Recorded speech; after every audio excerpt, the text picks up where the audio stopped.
penyakit kanker terbanyak di wanita, ya, dibanding dengan kanker lainnya. Ya. Wanita Indonesia rata-rata 70% itu datang dalam kondisi yang cukup parah pada stadium 3 atau stadium 4. Contohnya benjolan pada payudara yang tadi sifatnya dia muncul terus-menerus, ya, membesar, bahkan lama-lama dia akan menyebar. Tapi apakah di setiap benjolan itu merupakan kanker? Dan kalau di black dia akan muncul nanah tadi, ya. Khusus untuk wanita atau bisa terjadi di laki-laki? Ada ibu yang tidak menyusui, ya, karena akan hormonal untuk kecantikan, gitu. Nanti kita itu masuk dalam suatu ruangan tertutup, lama, gelap, nanti keluar-keluar udah gosong, gitu. Jangan percaya dengan orang-orang yang menjual janji manis, gitu ya, seperti pengobatan alternatif, ya. Penderita kanker apakah boleh berpuasa?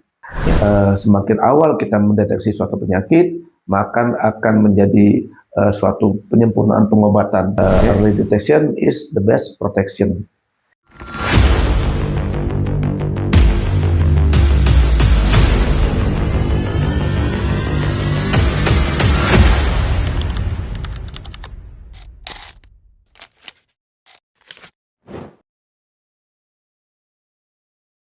Assalamualaikum warahmatullahi wabarakatuh. Sahabat Pro kami, jumpa lagi kita di podcast kesayangan kita, Pempek Pro, podcast edukasi masyarakat tentang pengetahuan kesehatan bersama Pro kami Sumatera Selatan. Mengawali podcast kali ini, izinkan saya host Fahmi Rizal menyampaikan sebuah pantun. Kalau bukan karena tinta, takkan kutulis sebuah puisi. Kalau bukan karena cinta, takkan kita nonton podcast ini. Mencintai, di sini artinya kita mencintai amal kebaikan dan mencintai ilmu pengetahuan. Karena pada podcast season kali ini kita akan membahas tentang kanker payudara. Sudah hadir bersama kita Dr. Oyon Istanbul, spesialis bedah subspesialis onkologi, konsulen. Beliau adalah Dewan Pakar dari Pro kami Sumatera Selatan. Assalamualaikum warahmatullahi wabarakatuh, dokter. Waalaikumsalam warahmatullahi wabarakatuh. Terima kasih sudah hadir di studio kita. Pertama-tama yang sangat menarik adalah kata-kata kanker ini. Kalau dulu kita jarang mendengar kata kanker ini, tapi semakin kesini semakin akrab terdengar di telinga kita, karena teman atau tetangga, saudara kita ada yang terdiagnosis dengan kanker ini. Mungkin dari dokter untuk mengawal ini ada update tentang pengetahuan atau survei atau sebagai praktisi di lapangan bisa menceritakan bagaimana angka kejadian kanker di Indonesia, khususnya di Palembang ini, dok. Ya, baik, terima kasih pada Pak Fahmi. Ya, memang masalah kanker payudara ini ya, memang suatu, kalau di kita di masyarakat itu begitu momok, gitu, begitu hal yang menakutkan bahwa suatu penyakit yang cukup serius, gitu ya, yang perlu penanganan, yang kadang-kadang itu selalu menjadi kendala karena pasiennya itu karena tidak paham atau karena memang begitu tabu, dan sehingga mereka hampir selalu telat untuk berobat, ya. Kalau bicara masalah kanker juga di Indonesia ini, kalau menurut datanya di 2018 itu angka kejadiannya 42 per 100.000 wanita Indonesia, ya.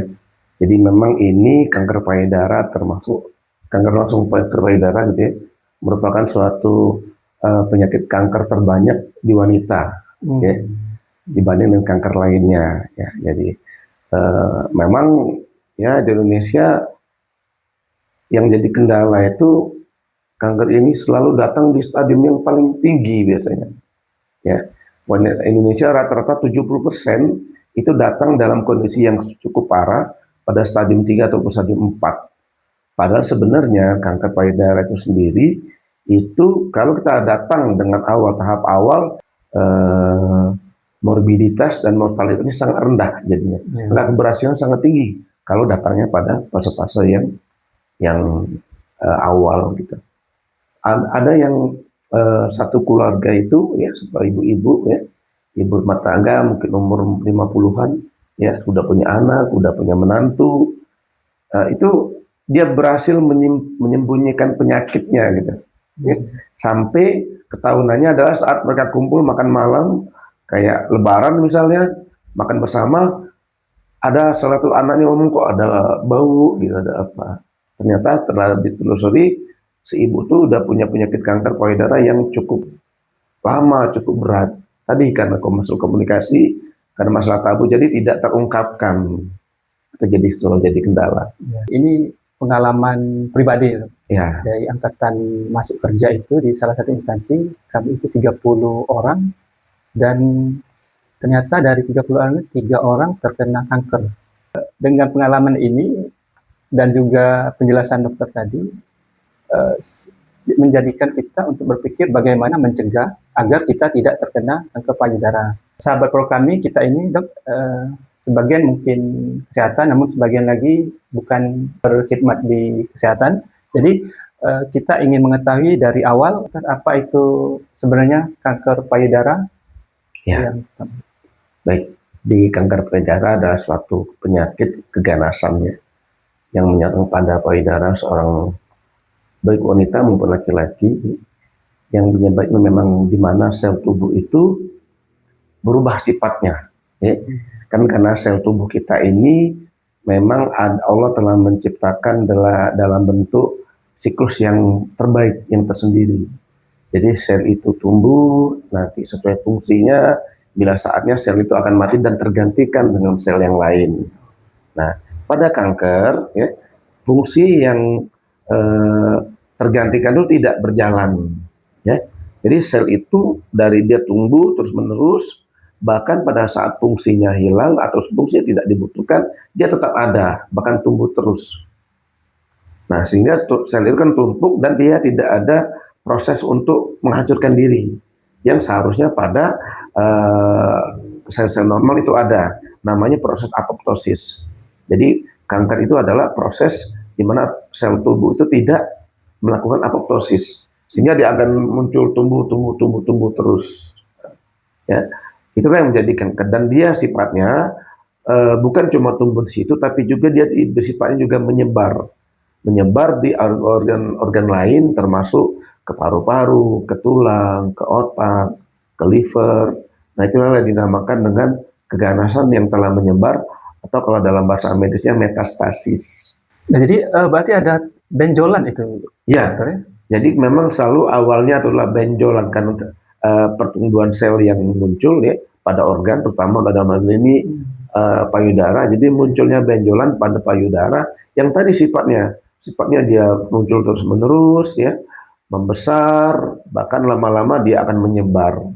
Itu prinsip utama kanker payudara. Tapi apakah di setiap benjolan itu merupakan kanker, dok? Nah, kemudian penyebabnya bisa dari apa itu ya, kanker ini? Ya, dalam ilmu kedokteran sendiri ya, yang jelas tidak semua benjolan adalah kanker. Dan jelas benjolan itu sendiri dalam medis disebut tumor. Ya, apapun benjolan di tubuh kita namanya tumor. Tetapi tumor itu sendiri tidak seluruhnya adalah kanker ataupun keganasan. Ya, jadi tumor itu sendiri ada yang jinak, ada yang ganas. Jadi ada dibedakan tumor dan kankernya itu. Ya. Suatu benjolan itu bisa dikatakan kalau sifatnya jinak ya, dia tumbuh pada satu tempat, dia segitu-segitu saja, dia membesar dan dia tidak terlalu menginfiltrasi organ sekitarnya. Tetapi kalau tumor ganas ya, dia itu menginfiltrasi daerah sekitarnya, akan menemukan perubahan pada organ itu sendiri, bahkan bisa menyebar. Ya. Nah, kalau contoh benjolan jinak pada payudara itu seperti tumor fibroadenoma mama yang sering diidap oleh anak-anak perempuan muda gitu, ya, atau FCD atau lain sebagainya. Kalau ganas ya tadi sebut kanker payudara tadi ciri-cirinya. Nah, apakah risiko di setiap orang itu sama, dok? Ya, kalau resiko artinya kanker sendiri sebenarnya penyebabnya kan ada dua faktor, ya, faktor internal dan faktor eksternal. Kalau faktor ini eksternal seperti pola hidup, radiasi, kemudian kebiasaan-kebiasaan lain seperti ya mutasi-mutasi yang dari eksternal. Tapi kalau penyebab internal adalah mutasi dalam diri sendiri. Jadi adanya perubahan DNA pada tubuh seorang wanita, apapun penyebabnya, yang juga bisa dari keturunan atau memang bawaan dari dia sendiri, ya, ditambah juga dengan faktor eksternal tadi, itulah yang bisa memicu kanker tadi untuk penyebabnya. Nah, kalau apakah ada hal-hal yang bisa mencetus gitu ya untuk jadi kanker, itulah tadi dinamakan faktor predisposisi. Memang tidak semua orang bisa punya predisposisi seperti tadi. Ya, baik dokter. Selanjutnya kelainan-kelainan apa saja yang sering terjadi di payudara yang terjadi di masyarakat? Ya, jadi memang kelainan payudara itu sendiri tidak serta-merta ganas seluruhnya gitu ya. Karena masih ada penyakit-penyakit yang sifatnya non keganasan pada payudara, tetapi harus tetap menjadi perhatian. Karena hal itu akan menurunkan angka morbiditas pada pasien kalau kita tangani secara awal. Yang pertama yang terbanyak adalah seperti misalnya pada mastitis gitu ya. Mastitis itu infeksi pada payudara yang menyebabkan penumpukan sel-sel peradangan. Dalam hal ini adalah seperti pus atau nanah gitu. Ya. Jadi infeksi itu adalah suatu infeksi pada payudara yang bikin payudara itu membengkak, nyeri, membesar. Ciri-cirinya ada kemerahan, ada demam, ya. Nah, kalau di black ataupun kalau ini dia akan keluar nanah, ya. Ya penanganannya tetap seperti kita keluarkan nanahnya, penanganannya dengan cara operasi, namanya drainase abses.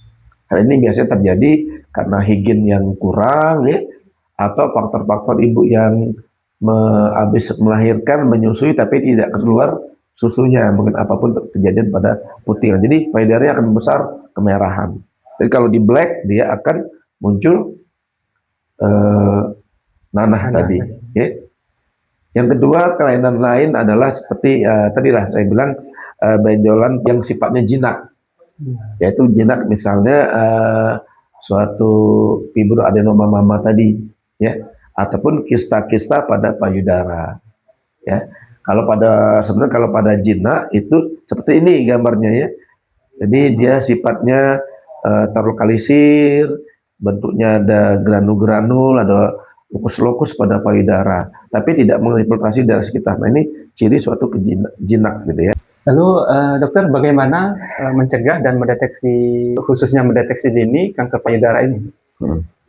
Jadi pertama kita harus tahu dulu apa namanya kanker ini terjadi banyak pada wanita gitu ya. Apakah ada sama pria? Nah itu dalam masyarakat mungkin masih menjadi pertanyaan di masyarakat, apakah kanker payudara ini khusus untuk wanita atau bisa terjadi di laki-laki? Ada beberapa laki-laki yang mungkin hormon estrogennya tinggi gitu ya. Dia juga ada angka kasus keganasan pada payudara.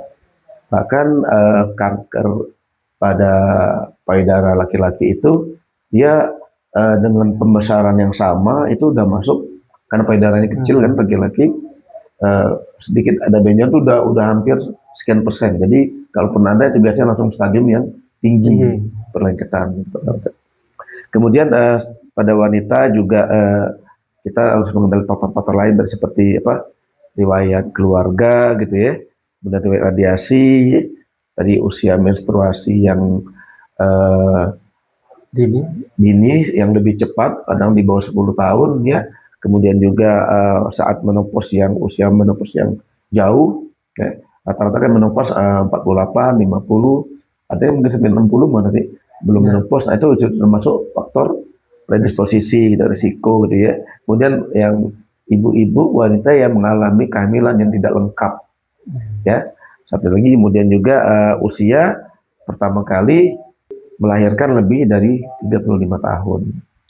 Faktor lain ya, ibu-ibu yang tidak menyusui ya.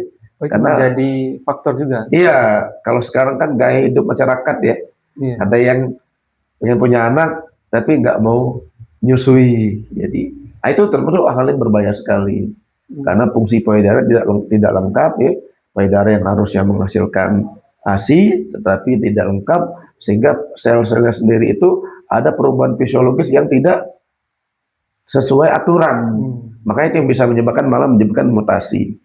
Kemudian juga pada wanita-wanita dengan riwayat kanker sebelumnya ya, dan juga ibu-ibu yang menggunakan alat kontrasepsi hormonal dalam hal ini misalnya. Ya. Selanjutnya juga orang-orang yang menggunakan hormonal dalam kebutuhan lain, seperti ada sekarang kalau di salon-salon itu pemakaian hormonal untuk kecantikan gitu. Ibu-ibu yang sudah menopause ya, minum hormon supaya kulitnya kenceng gitu. Padahal sebenarnya dari sisi pemicu kanker itu sangat berbahaya ya. Dan wanita dengan obesitas gitu. Ya. Kemudian dok, mungkin ada hal-hal yang bisa menurunkan untuk faktor-faktor risiko tadi untuk mencegah terjadinya kanker payudara? Ya, jadi kalau tadi ada faktor risiko, kalau faktor proteksinya ya, kalau bahasa medis itu, justru kebalikan dari tadi. Artinya kita berusaha seminimal mungkin menghindari faktor-faktor risiko tadi. Misalnya kita harus memiliki kehamilan yang lengkap. Ya, ibu-ibu itu ya satu proses lengkap. Dia hamil, menyusui, nanti akhirnya selesai dalam prosesnya, bisa berkehamilan lengkap. Atau orang-orang yang mempunyai jumlah anak yang cukup, ya, karena jumlah anak yang terlalu sedikit itu sebenarnya juga bisa memicu kanker payudara sendiri, ya. Dan juga laktasi, ya. Kalau tadi ibu-ibu yang tidak mau menyusui itu bisa memicu kanker, justru kalau kita mau sehat payudaranya, ibu-ibu tuh harus menyesuaikan ataupun memfungsikan payudaranya adalah sebagai memang sumber susu bagi anak gitu ya, karena tubuh sendiri saat ibu itu hamil, tubuh itu secara fisiologis payudara akan mengembang, akan menghasilkan susu, dan memang itulah Allah telah menakdirkan untuk diberikan kepada anak gitu. Kalau memang ada hal yang tidak dilakukan, maka itu artinya menyalahi sunatullah dan menyalahi fungsi fisiologis tubuh kita. Ya. Selanjutnya pola hidup sehat, termasuk makan yang tinggi serat, tidur yang cukup, ada olahraga, konsumsi vitamin D dan lain-lain. Ya. Fungsi alami mungkin termasuk seperti protein-protein nabati atau hewani yang alami. Mungkin bisa ada harapan kesembuhan dari pasien penderita kanker ini. Ya. Ya, sebenarnya memang berbicara masalah kanker adalah kita berpacu dengan waktu, ya. Karena kanker itu sendiri dia bergerak per detik sekian, perubahannya itu, ya, pertumbuhan sel itu asam amino di tubuh itu benar-benar kenceng sekali gitu. Jadi dalam satu detik bisa berbagai ratusan rangkaian asam amino yang terbentuk oleh sel kanker, ya, sesuai dengan ritme tubuh kita. Jadi semakin cepat kita pengobatan, maka semakin baik sebenarnya. Jadi kalau orang yang datang dengan awal-awal kanker, stadium awal, itu akan jauh lebih baik harapan kesembuhannya dibanding dengan yang berat. Kalau dahulu kan kita, kalau orang bilang kalau sudah kena kanker payudara itu apa, kalau bahasa masyarakat itu udah wassalam gitu. Ya. Artinya sudah ada harapan sembuh kembali. Tetapi kalau ya kayak itu gara-garanya memang datang selalu kondisi terlambat gitu. Tapi kalau dari awal datang, maka insya Allah karena udah pengobatan kita udah maju, udah berbagai modalitas pengobatan bisa dilakukan, maka insya Allah makin baik dan makin tinggi harapan kesembuhannya. Artinya deteksi dini itu lebih bermanfaat dan lebih dapat mencegah terjadinya kegawatan yang lebih ini, dokter ya? Iya. Jadi kalau kita itu ada slogan gitu, ya, early detection is the best protection. Deteksi awal dari dini ada suatu perlindungan yang paling baik gitu, ya. Kemudian bagaimana cara kita deteksi dini itu, dokter? Ada dua hal yang kita lakukan ya untuk proteksi dini, adalah kita melakukan sadari namanya. Sadari. Jadi sadari itu adalah pemeriksaan payudara sendiri, ya. Ada yang kedua namanya sadarnis, ya, pemeriksaan payudara yang dibantu dengan tenaga medis ya. Sadari sendiri itu suatu pemeriksaan mandiri yang dilakukan oleh seorang wanita untuk memeriksakan payudara sendiri apakah ada satu kelainan-kelainan ya. Itu dilakukan hari ketujuh dari haid. Hari ketujuh setelah atau Haid dari awal. Jadi kalau bisa dibilang sudah mau, kalau ibu-ibu tuh mungkin udah selesai haid, sudah mau mandi besar, nah saat mandi itulah yang kita periksa, ya periksa. Jadi dan itu dilakukan oleh ibu-ibu atau wanita yang di atas umur 20 tahun, itu udah mulai tiap bulan harus melakukan itu. Kemudian cara-caranya, dokter, ya untuk sadari tadi? Pertama kita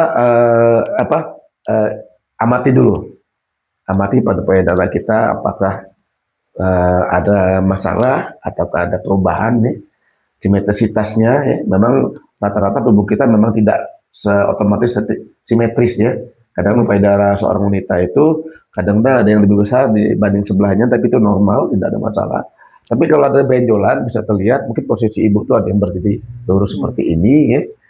Meletakkan tangan di bawah, amati payudara kita ya.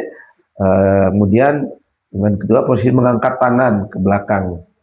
Hal ini untuk melihat apakah memang ada benjol di sekitar, terutama daerah-daerah bawah yang di lekuk ke perut gitu ya. Sambil melihat di daerah ketiak apakah ada benjolan yang bisa kita lihat ya. Terakhir kemudian posisi kita seperti berkacak pinggang ya. Sambil sedikit bergerak ya, kita lihat apakah ada seperti tarikan atau dan sebagainya ya. Nah, jadi kalau memang ada gangguan itu yang akan kita evaluasi. Dan mungkin dok, apa ciri benjolan yang mesti kita waspadai? Ya, pertama yang jelas ciri yang jadi kita waspada adalah munculnya benjolan ya. Benjolan memang di sekitar payudara itu ya. Benjolan itu bisa ada penebalan kulit ya. Kemudian juga benjolan yang ada ya membesar dan memunculkan perubahan kulit ya. Ada luka, ada seperti ulkus ya yang lengket dan dia terus menerus berubah seperti itu ya.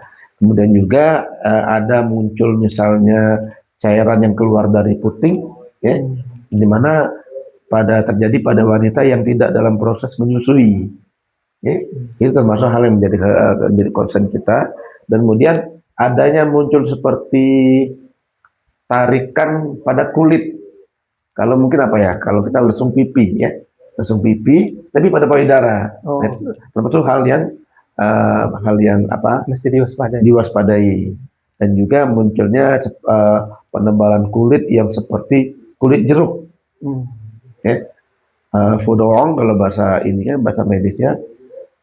Kulit jeruk kan itu pori-porinya besar gitu ya. Nah, kalau sedangkan payudara itu kulit normal seperti kulit. Nah, hal itu termasuk tanda vital yang menjadi concern kita. Ya, yang kita khawatirkan adalah perubahan-perubahan seperti pada payudara tadi. Terutama misalnya kita lihat ada benjolan di payudara yang dulu tidak ada ya, yang dari luar dengan kebiasaan. Kemudian adanya perubahan pada kulit ya, yang di sekitar tumor tadi, sekitar benjolan tadi seperti ada pengerutan ya. Kemudian ada tadi perubahan kulit seperti kulit jeruk, vodorong tadi ya. Kemudian perubahan letak puting yang normalnya ke depan ke arah lurus, kemudian dia ketarik ke salah satu sisi. Dan ada salah satunya. Kemudian tadi munculnya cairan dari puting pada ibu-ibu wanita yang sedang tidak dalam masa menyusui ya. Dan munculnya nyeri pada payudara, tidak nyamanan ya, rasa kebas, rasa apa, dan munculnya luka di sekitar puting ataupun kulit sekitar payudara yang tidak sembuh-sembuh dengan pengobatan ya. Ini kadang-kadang kalau ibu-ibu tidak awas dianggap hal biasa. Padahal kalau sudah terjadi vodorong ataupun muncul skin dimpling ya seperti pada lesung pipi ini, itu stadiumnya udah tinggi. Karena udah ini udah T4A, udah T4B gitu ya. Nah, ini contohnya yang nipple discharge ya, keluar cairan pada puting seperti darah. Kemudian juga, nah ada muncul ulkus sekitar payudara, pijat disease. Ini ciri keganasan yang cukup sering. Ya. Nah, kalau yang paling parah sekali, lama-lama dibiarkan, dia akan muncul pertumbuhannya itu benar-benar eksopilik, gitu. Benar-benar membesar, tinggi, rapuh, ya, muncul borok, dan memang masa itu terasa sekali. Ya. Contohnya seperti ini. Nah, seperti ini juga. Ini pada pasiennya mungkin udah harusnya tahun kemarin udah berobat ini, bukan sekarang gitu kan. Baik dok, jadi setelah kita melakukan sadari dan kita menemukan benjolan, nah apakah perlu dilakukan tindakan yang lebih gimana itu? Ya, jadi benjolan tadi kan kita setelah kita periksa dan kita sadari, ya, kita lanjutkan sadarnis. Artinya kita harus menemui orang-orang profesional ya, ini tenaga medis, terutama dokter bedah atau dokter bedah onkologi, bedah tumor yang menangani bidang ini. Nah, nanti dari dokter akan dibuktikan dulu ya. Pertama akan ada beberapa pemeriksaan seperti melakukan USG pada payudara ya. Kemudian juga dilakukan mamografi ya, dan terakhir akan dilakukan suatu biopsi. Tadi biopsi itu bisa dalam bentuk operasi terbuka ataupun kita mengambil pakai jarum yang disebut korbiopsi. Nah, kalau sudah seperti itu akan terbuktilah tumornya ini apakah jinak ataupun ganas. Kemudian ketika kita mengetahui itu ganas, mungkin ada tindak lanjutnya dok, untuk penata laksanaannya? Nah, jadi kalau sudah terbukti ganas, memang pasien udah masuk dalam protap penanganan kanker payudara. Ya. Apa saja yang dilakukan pada kanker payudara? Tadi pertama memang modalitas utama adalah operasi pengangkatan. Ya. Bisa baik itu pengangkatan tumornya sendiri, kalau tumornya kecil ya, dengan PCT namanya diambil sekitar tumor, atau kalau memang tumor itu besar lebih dari 5 cm, atau yang seripatnya udah sentral, maka dilakukan operasi pengangkatan payudara keseluruhan pada sisi yang terbukti sebagai ganas. Ya. Setelah itu dilakukan kemoterapi, nanti tergantung hasil PA-nya. Ya. Kemudian dilanjutkan ada beberapa lagi modalitas tadi, bisa kalau memang posisi pasien itu inoperable, dia bisa dilakukan radiasi eksternal plus kemoterapi. Dan nanti setelah akan ada pemeriksaan lanjutan seperti imunohistokimia, bila memang dia ada keterlibatan faktor pencetus dan hormon, maka akan ada hormonal terapi, pemberian hormon pada pasien tersebut, dan juga targeting terapi bila dia memang dibutuhkan. Nah dokter, terkait dengan kemoterapi, banyak kan pendapat yang simpang siur di masyarakat ini bahwa kemoterapi itu berbahaya, menyebabkan hal-hal yang tidak baik untuk penderita. Nah, bagaimana itu dok terkait dengan kemoterapi ini? Ya, memang itulah yang menjadi PR kita semua ya, karena memang tidak seluruh masyarakat paham tentang kemoterapi sendiri. Saya pernah punya pasien di rumah sakit gitu ya. Jadi saat ditawarkan kemo, pasien itu menolak gitu. Ya. Kalau untuk operasi tidak menolak dia. Jadi saat kemo menolak. Akhirnya saya tanyakan kembali, mengapa nolak? Karena dia takut. Ya. Ditanya kenapa ibu takut? Ya karena kemo itu sendiri seperti yang saya bayangkan adalah nanti kita itu masuk dalam suatu ruangan tertutup, lama, gelap, nanti keluar-keluar udah gosong gitu. Nah itu banyak sekali masyarakat berpendapat seperti itu. Padahal kemoterapi sendiri adalah sebenarnya sama seperti kita perawatan biasa, tapi ada obat yang dimasukkan, yaitu obat-obat kemoterapi melalui infus. Ya, ya memang resikonya itu efek sampingnya adalah ada kebotakan, ya, kebotakan berontok, ada mual muntah. Tapi botak itu sendiri itu kalau udah kemo selesai akan tumbuh kembali. Ya. Banyak pasien yang mengatakan saat dia habis kemo, rambutnya tumbuh itu malah lebih baik dibanding sebelum dia kemo. Artinya mungkin faktor gizinya setelah dia sadar penyakit, habis kemo dia banyak makan, rambutnya tumbuhnya bagus gitu. Artinya tidak ada yang botak permanen. Nah yang kedua memang mual muntah. Nah, itu memang risiko. Tapi ada obatnya semua. Ya, ada obat mual muntah, badan lemes. Ya. Dan tadi kalau saya pribadi sih ya, sekian tahun kita lihat kalau boleh diteliti mungkin ya. Saya kira kalau pendapat pribadi saya, kemo masalah risiko kemo ini sebenarnya masalah mental. Ya. Karena saya lihat ada orang-orang yang sudah tua, nenek-nenek, tapi menjalani kemo dengan sangat baik. Efek samping sangat ringan. Jadi kalau ditanya kenapa ibu efeknya ringan, kalau jawaban mereka katanya, ya saya pengen sembuh, saya pengen terbaik. Kalau saya muntah saya makan aja, saya lawan, nyeri-nyeri biarin saya bawa kerja gitu. Sebaliknya justru malah ada pasien-pasien yang jauh lebih muda, ya di saat dia kemo, ya mungkin 8 kali kemo, dia masuk UGD-nya 6 kali gitu. Karena dia habis kemo, dia capek, dia teler, nggak mau makan, akhirnya dia ngedown gitu. Ya. Jadi kalau ditanya kenapa ya ibu begitu berat kemonya menjalani, ya katanya jawaban rata-rata, ya dok capek dok. Ya, saat saya nggak mau makan, nggak ada yang nemenin untuk bujukin makan. Saya di rumah mungkin saya ngeluh kesah, suami tidak terlalu peduli gitu. Ya. Bahkan saya masih dikasih beban kerja untuk ngurusi anak-anak. Jadi menurut saya itu masalah mental gitu. Kalau kita happy, kita optimis, kemo itu sendiri sesuatu yang ringan. Tapi kalau menjadi beban di awal itu kadang-kadang kemo sendiri menjadi suatu beban yang bahkan lebih berat dibanding dengan kemonya sendiri. Ya. Artinya efeknya itu ada, tetapi tidak sebesar yang didramatisir oleh masyarakat umum yang belum mengerti tentang kemoterapi ini. Dan ternyata itu tergantung mental kita, dok ya. Ya. Jadi memang rata-rata yang memperburuk itu adalah memang pola pengetahuan kita. Ya sama seperti kalau kita kan di daerah itu kalau habis sakit, habis operasi, rata-rata masyarakat tuh mewajibkan gitu, makan ikan gabus, ikan ruang gitu. Ya. Padahal sebenarnya seluruh ikan boleh, tapi karena pola masyarakat. Kemudian bila ada satu kejadian pasien-pasien yang gagal pengobatan, maka itu akan menjadi suatu berita di seluruh di desa. Ya.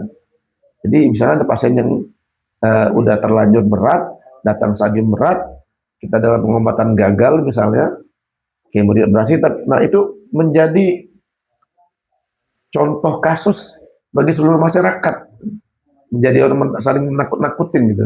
Padahal sebenarnya tadi balik ke awal, pengobatan kanker payudara itu sendiri tergantung stadium kapan dia datang berobat ke rumah sakit gitu. Ya. Makin awal semakin baik, bahkan kasus-kasus tertentu kanker payudara itu bahkan tidak perlu dikemo. Bahkan tidak perlu diangkat seluruh payudara, ya cukup tumornya saja. Tergantung kasusnya. Semakin cepat dideteksi, semakin cepat pengobatan, artinya efeknya terhadap penderita itu semakin minimal. Ya. Ketika penderita itu telah menjalani pengobatan, terapi, apakah bisa kembali seperti kesehatan semula? Ya memang kan tadi kalau kita bicara kanker ini penyebabnya dua, internal dan eksternal. Ya.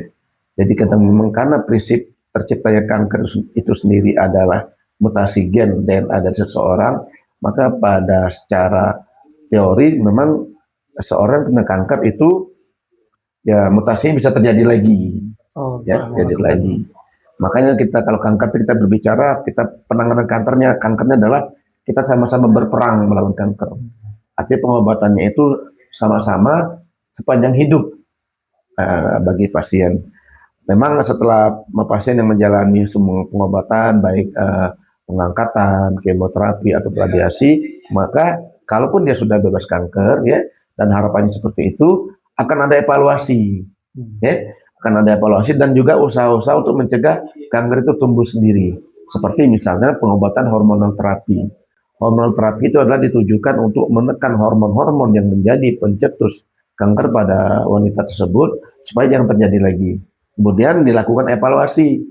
Evaluasi itu dilakukan seperti USG payudara, mamografi, kemudian USG abdomen, perut maksudnya, dan ronsen torak, ronsen paru-paru, dan pemeriksaan tulang menyeluruh di tempat di mana rata-rata kanker yang mudah kambuh. Harapannya pemeriksaan itu supaya kita mengetahui juga secara dini untuk apakah ada potensi kanker yang sudah kandung menyebar. Misalnya tadi USG perut, apakah ada anak sebar di liver, anak sebar di paru-paru, anak sebar di tulang, anak sebar di payudara sebelahnya. Nah, pemeriksaan tadi dilakukan tiap 6 bulan di rumah sakit. Tiap 6 bulan pada 2 tahun pertama. Bila semua baik, lancar, maka akan dilakukan per tahun setelah itu pemeriksaan tadi. Oh, jadi artinya ada tahap-tahapan untuk mencapai ke kondisi semula. Ya, kita sama-sama berjuang melawan kanker ini, mulai dari awal penanganan sampai nanti pengobatan, penanganan pasca operasi dan kemoterapi tadi.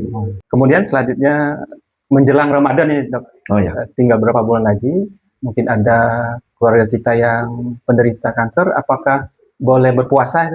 Ya. Ya, soalnya ntar di Ramadan ya. Jadi puasa itu sendiri tidak mengganggu proses pengobatan kanker payudara sendiri. Jadi kalau memang pasien-pasien yang stabil, itu silakan berpuasa. Kalaupun nanti ada pasien-pasien yang mendapatkan obat hormonal terapi, itu bisa dilakukan di jam-jam dari buka sampai sahur, tidak mengganggu. Juga aktivitas-aktivitas yang tertentu juga tidak akan seperti olahraga kecil, itu tidak akan mengganggu proses penyakit. Bahkan kalau kita berpuasa, ya secara mental kan kita ibunya lebih kuat. Mungkin mental kuat, kepasan akan kepada Allah lebih kuat, ya, akan memunculkan imun sendiri dan kepercayaan diri.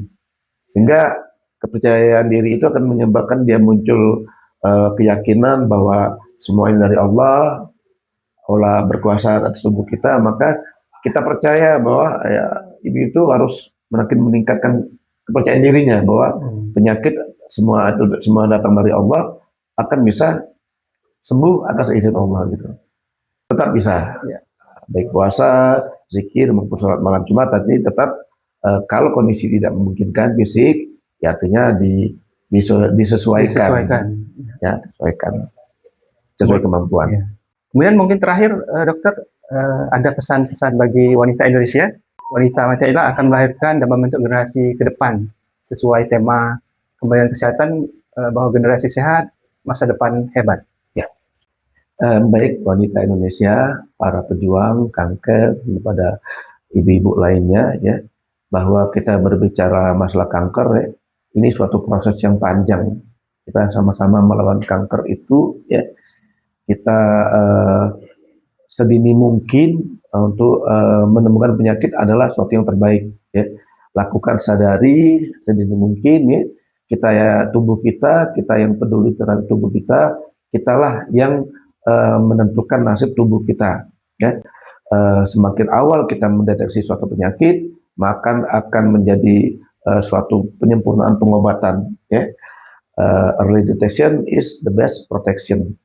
Kemudian kalau kita sudah terdeteksi penyakit, maka ikutlah proses pengobatan yang telah ditetapkan oleh pemerintah, bahkan WHO pun seperti itu.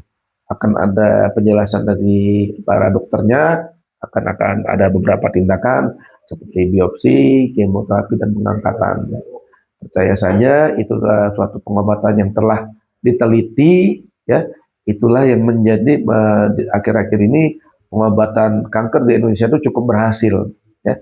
Kalau zaman dahulu pengobatan kanker itu sangat rendah keberhasilannya karena memang deteksi dini itu belum dilakukan, belum dipromosikan, dan juga pengobatannya itu masih belum baku. Beda dengan sekarang.